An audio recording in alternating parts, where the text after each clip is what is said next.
Bapak Ibu hadirin wal hadirat jamaah salat subuh Masjid Al-Habib yang sangat dirahmati Allah Subhanahu wa taala. Mari pada pagi yang cerah ini, pagi yang penuh barokah ini, kita bersama-sama tidak henti-hentinya siang malam senantiasa bersyukur kepada Allah Subhanahu wa taala dengan ucapan alhamdulillahirabbil alamin. Begitu banyak karunia nikmat yang diberikan Allah Subhanahu wa taala, khususnya nikmatul iman dan Islam, nikmat yang paling besar, intan permata yang tak terhingga nilainya. Kemudian nikmat sihah wal afiyah yang pada akhirnya kita bisa hadir dalam rangka bersama-sama melaksanakan perintah Allah Subhanahu wa taala berupa jamaah salat subuh. Kita sambung dengan ngaji pada pagi hari ini. Mudah-mudahan kehadiran kita bersama pada pagi hari ini senantiasa diberikan balasan yang besar dari sisi Allah Subhanahu wa taala, kemudian juga diridhoi oleh Allah Subhanahu wa taala. Amin ya rabbal alamin. Salawat ma'as salam dengan ucapan Allahumma salli ala Muhammad wa ala ali Muhammad. Mudah-mudahan tetap terlimpahkan pada Rasulullah Muhammad sallallahu alaihi wasallam beserta keluarga beliau, sahabat beliau, dan sampai nanti kepada orang-orang yang senantiasa mengikuti sunnah daripada Rasulullah Muhammad sallallahu alaihi wasallam. Mari kita baca suratul Fatihah beserta terjemahannya.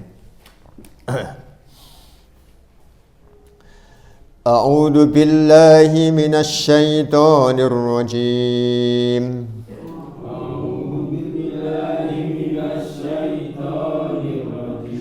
Aku berlindung kepada Allah dari godaan syaitan yang terkutuk. Bismillahirrahmanirrahim.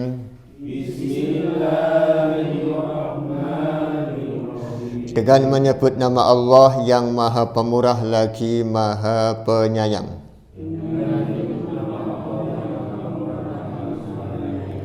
Alhamdulillahi Rabbil Alamin.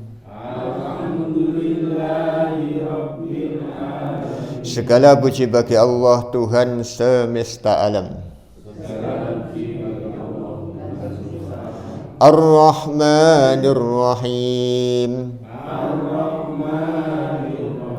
Maha pengasih lagi Maha penyayang. Maliki Yaumiddin. Yang memiliki atau merajai hari pembalasan.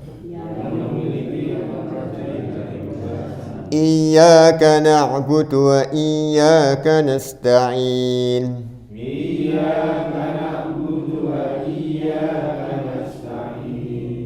Hanya kepada Engkaulah kami menyembah dan hanya kepada Engkaulah kami mohon pertolongan.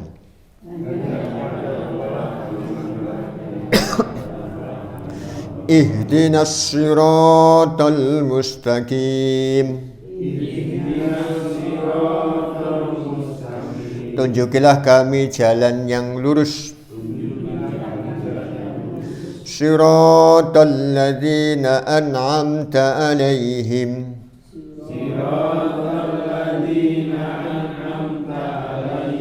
Ghairil maghdubi alaihim waladdallin.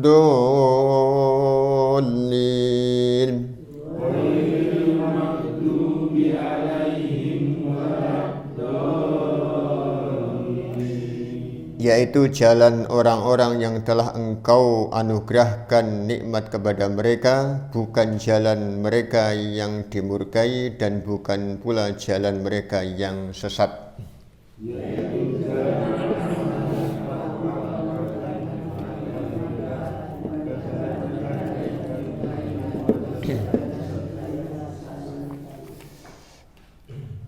Bapak Ibu jamaah Masjid Al-Habib rahimakumullah.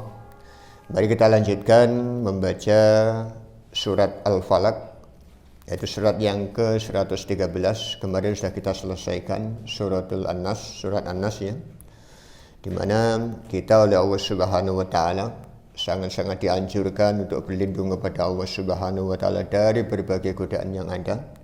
Dan surat Al-Falaq ini surat yang ke-113 dengan surat An-Nas itu satu paket, Pak.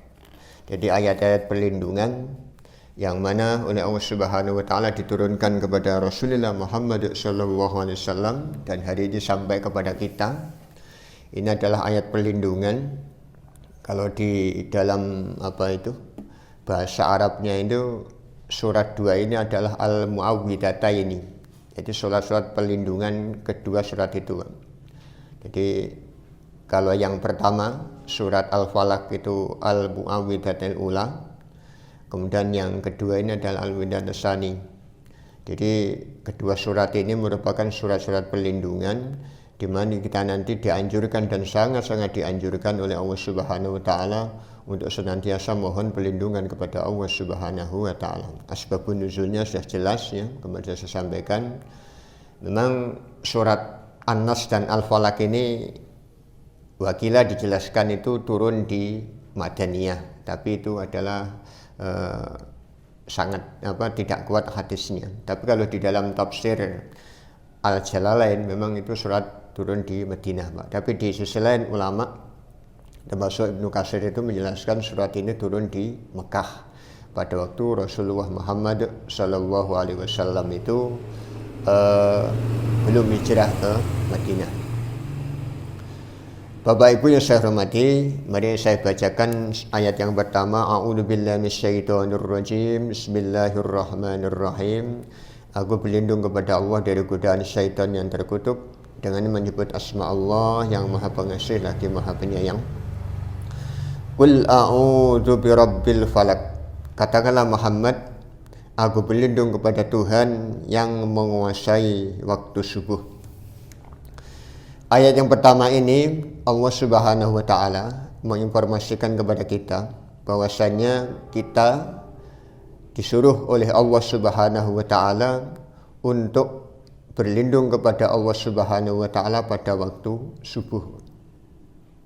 Jadi Al-Falaq ini kalau diterjemahkan di sini dijelaskan itu maknanya terbelah. Jadi terbelah itu artinya ya disegar. Kalau kita merujuk kepada ayat Allah Subhanahu wa taala, falikul habbi wan nawa, sesungguhnya Allah Subhanahu wa taala menumbuhkan butir tumbuh-tumbuhan dari biji-bijian. Jadi kalau sami niki pas nandur napa kemana ada bijinya, Pak, termasuk mungkin kacang ya kalau kita lihat langsung itu. Biasanya apa? Kita tandur hari ini mungkin 2 atau 3 hari lagi misalnya bisa Pak nyeprok nih. Nah, atau capar dulu misalnya. Mungkin kacang hijau dan sebagainya kalau kita tanam biasanya nanti mekar-mekar terbelah itu apa? Tumbuh daripada daun-daunnya dan sebagainya. Itu makna daripada Al-Falaq.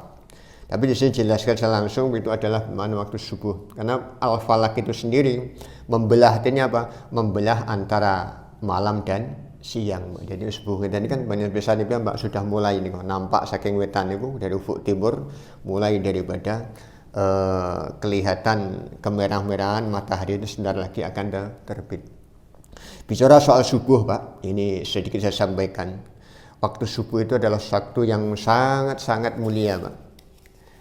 Sampai-sampai di dalam Al-Quran itu dijelaskan innal Qur'an al-fajri kana masyhuda. Sesungguhnya waktu subuh, Quran Al-Fajr itu ulama menjelaskan waktu subuh kana masyhuda, para malaikat itu menyaksikan Pak. Jadi kalau misalnya kalau sudah bangun waktu subuh Pak, kemudian kita sholat subuh, maka malaikat itu menyaksikan kita. Malaikat yang mana? Di dalam hadis yang diriwayatkan oleh Imam Bukhari, ini saya terjemahkan dari Abu Hurairah. Jadi malaikat itu kalau waktu subuh itu malaikat pagi dan malaikat siang. Nah, malaikat pagi dan malam itu Pak, itu bergantian. Jadi waktu subuh waktu pertemuan malaikat Pak. Jadi malaikatnya berapa ya ribuan Pak. Allah sendiri yang maha tahu. Yang jelas itu gantian. Cara bahasa ini sip-sipan ya Pak ya. Waktu subuh ini, waktu subuh dan waktu asar pergantiannya. Nah, pada waktu subuh ini malaikat itu yang mungkin malaikat malam jaga, kemudian diganti malaikat siang dan sebagainya. Pergantiannya Pak waktu subuh dan waktu asar. Pada waktu itu Allah Subhanahu wa taala bertanya kepada malaikat, "Wahai malaikat, apa yang kamu saksikan pada waktu subuh?" Padahal Allah sendiri itu tahu, Pak. Tapi mengapa Allah itu kok bertanya? Inilah kemahaadilan Allah Subhanahu wa taala, kemahamurahan Allah Subhanahu wa taala, kemaha kasih sayangan Allah kepada makhluknya. Jadi Allah itu tahu nek makhluknya apa, tapi mengapa kok ditanyakan kepada malaikat?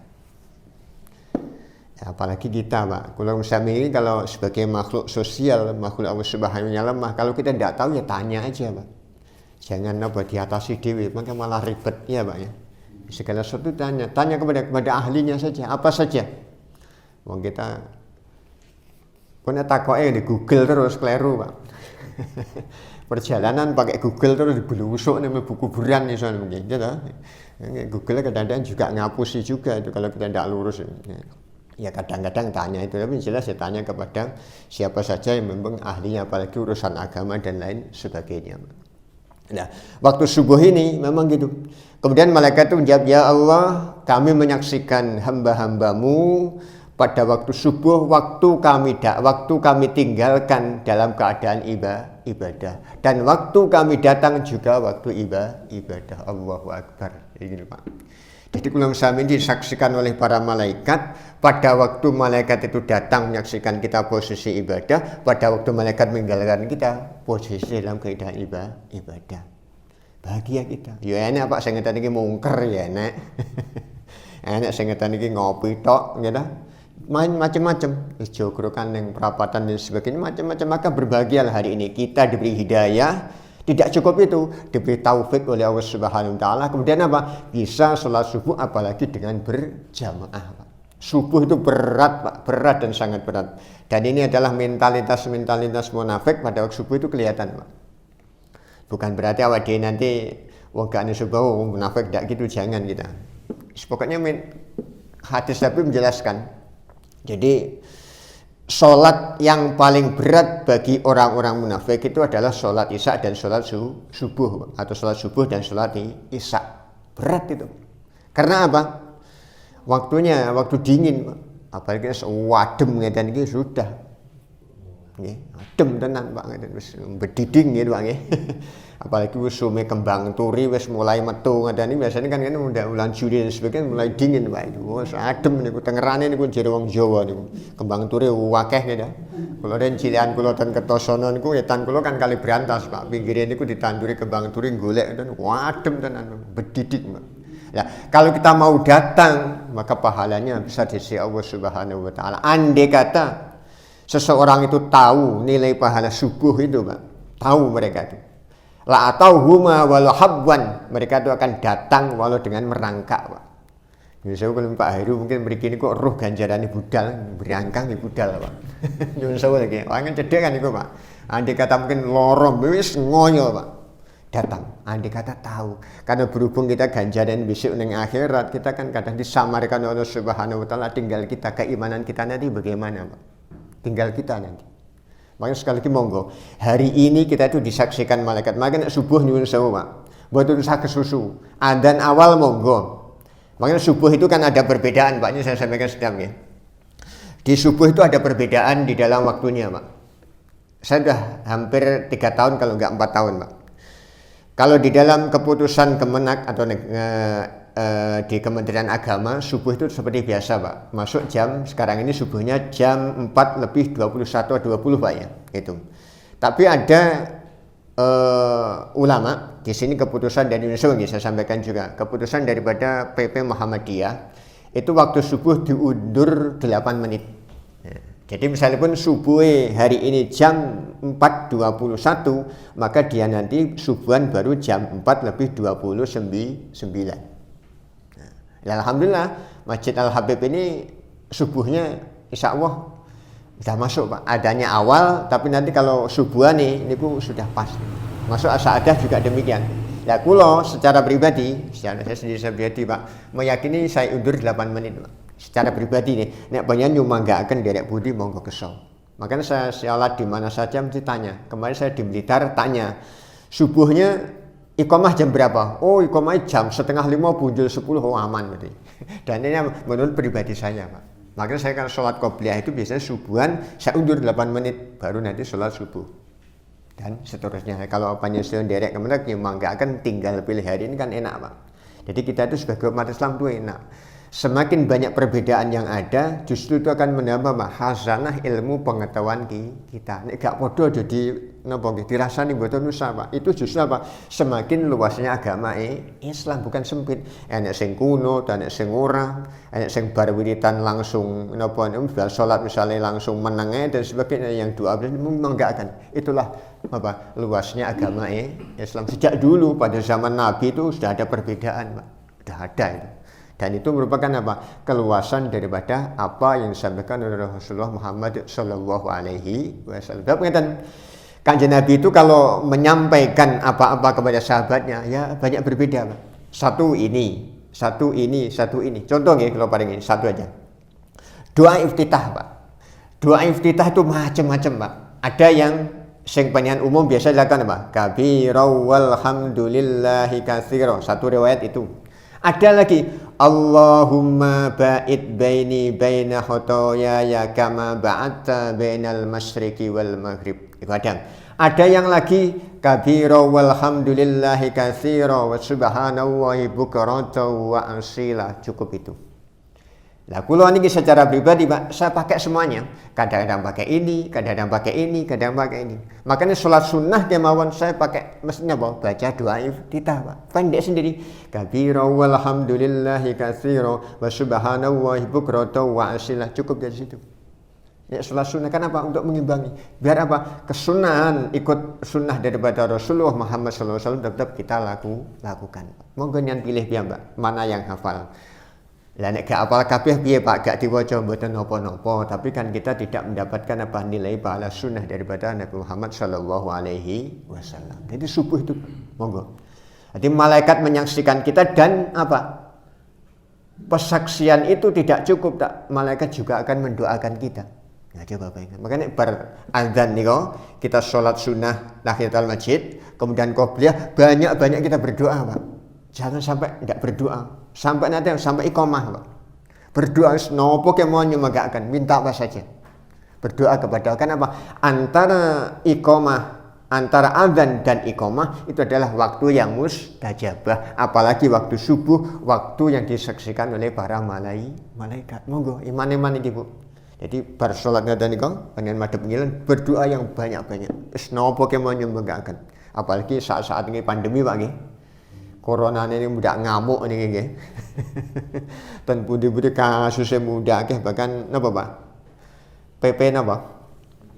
PPKM nggih sudah diperluas lagi. Jadi monggo mari kita maksimalkan sendiri dimanapun kita berada, pakai masker dan sebagainya mangga akan. Jadi kita jangan nyusul gini nggih. Jangan nyepelek nih. Corona itu konspirasi, jangan Pak. Kalau Anda menyatakan konspirasi silahkan. Siapa saja monggo, tapi ingat satu hari nanti kalau Anda diuji oleh Allah Subhanahu wa taala, keluarga sampean kena corona, mudah-mudahan kita ndak, bukan sampean ya, keluarga sampean ya, kena corona baru nanti kita akan merasa gitu. Kalau sudah kena baru terasa Pak. Itu mungkin kita berdoa saja kepada berhati-hati. Misalnya ada tamu dari luar ya, pokoknya jangan banyak-banyak menerima tamu dan sebagainya. Sebenarnya kita, apalagi usia kita sudah mencapai 40 ya, 50, 60 tahun ke atas yang manula itu kita harus berhati-hati sungguh-sungguh Pak.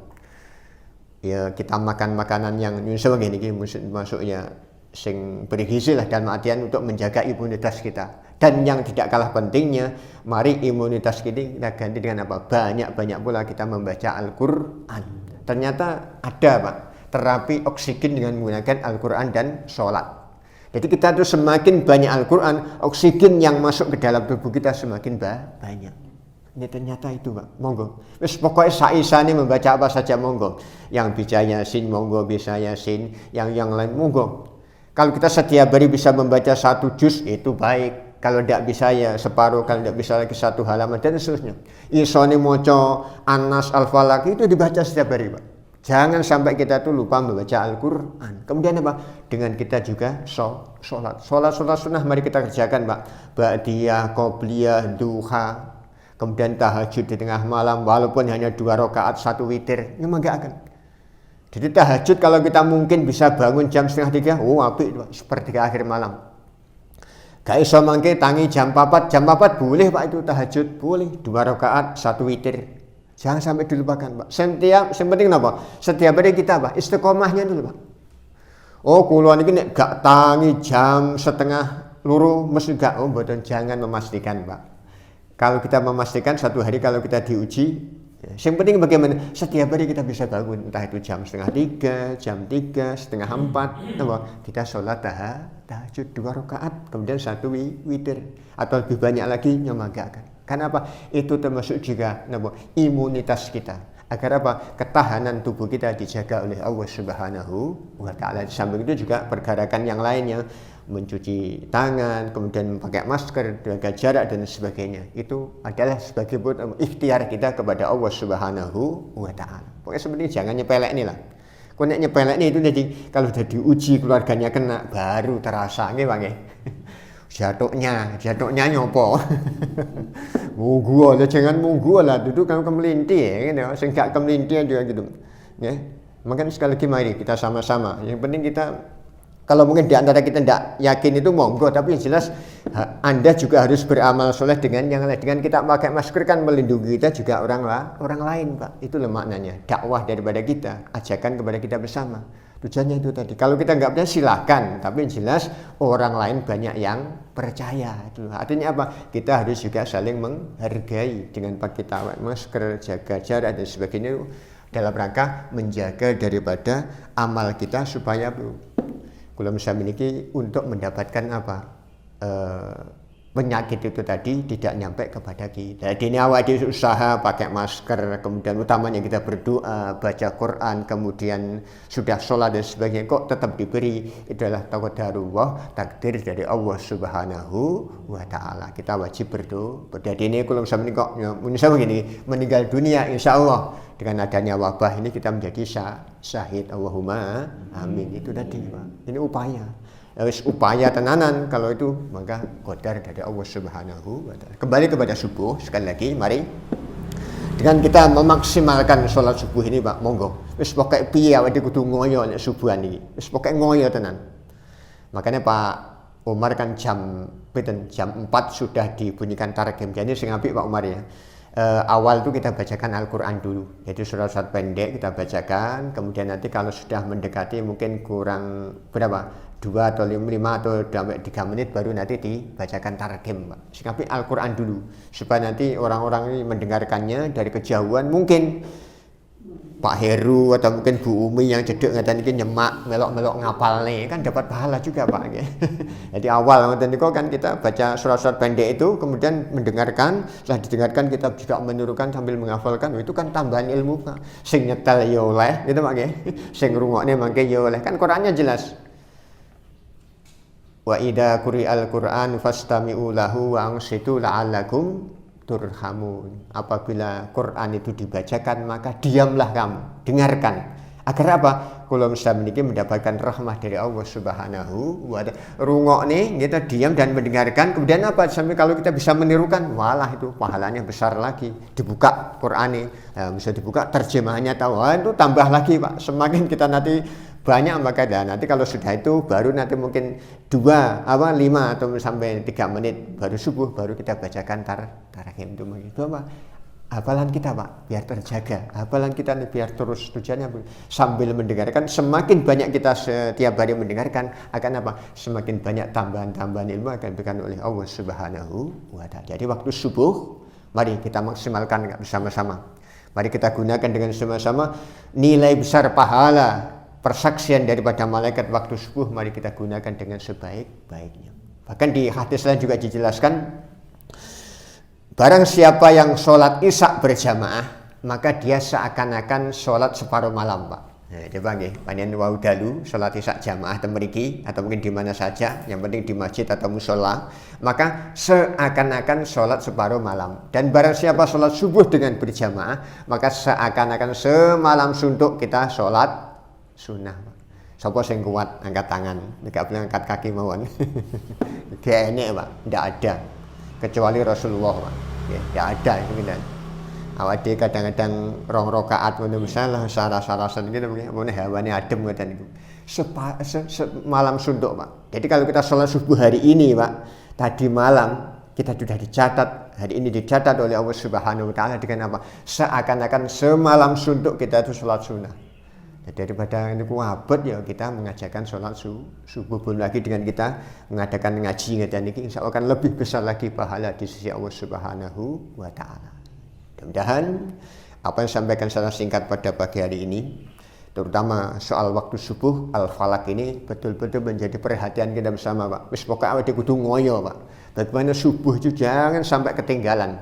Jangan sampai kita tidak berjamaah sholat subuh di mana saja. Baik itu di musola atau lebih-lebih di masjid, Pak, utamakan. Karena apa? Dengan kita nanti menghadiri sholat subuh, pertama, kalau kita mengajakkan kaki kita, pertama kali akan diangkat derajat kita oleh Allah Subhanahu wa taala. Langkah kedua, apa? Diampuni dosa kita oleh Allah Subhanahu wa taala. Berbagai banyak kemuliaan. Mudah-mudahan kemuliaan yang ada ini bisa kita raih, kita bisa istiqomah menjalankan jamaah 5 waktu, utamanya pun sholat subuh dengan izin dan pertolongan dari Allah Subhanahu wa taala. Demikian secara singkat saya sampaikan pembukaan daripada surat Al-Falaq ini. Mudah-mudahan sedikit ilmunya sampaikan ini bisa memberikan keberkahan kepada kita, bisa menambah wawasan keilmuan kita, dan kita nanti oleh Allah Subhanahu wa taala digolongkan orang yang senantiasa zikir ingat kepada Allah Subhanahu wa taala, dan di akhir hayat kita senantiasa diberikan husnul khatimah. Amin ya rabbal alamin. Mari kita tutup dengan doa kafatul majelis. Subhanakallahumma wa bihamdika asyhadu an la ilaha illa anta astaghfiruka wa atubu ilaik wal afwu minkum. Assalamualaikum warahmatullahi wabarakatuh.